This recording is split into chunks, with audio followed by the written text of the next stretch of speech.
第13屆澳門國際旅遊產業博覽會將於4月25日至27日喺澳門威尼斯人金光會展展館舉行。目前已吸引近600家嚟自超過60個國家及地區嘅參展商，以及約500位海內外特邀買家參展。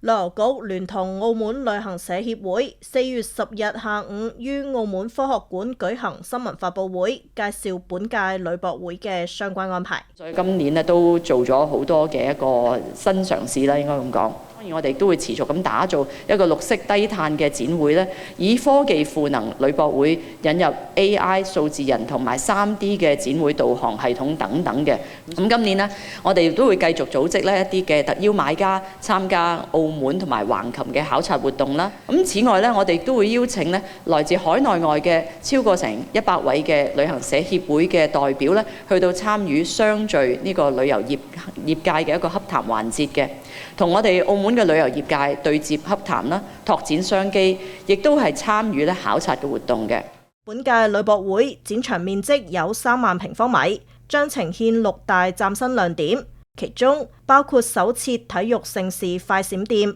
清真文化商品館等。今屆旅博會吸引咗全球5大洲嚟自超過60個國家為歷屆之最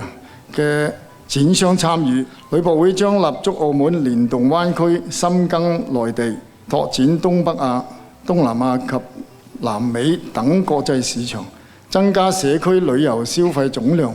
推動澳門加快形成旅遊業新質生產力。本屆旅博會亦將帶嚟澳門以至世界各地最新嘅旅遊資訊和產品，包括多家參展商推出嘅旅博會期間限定優惠產品，並將舉行超過70場旅遊主題推介活動及論壇等。更多精彩內容及最新資訊，可瀏覽旅博會網站或關注澳門有線電視嘅最新報導。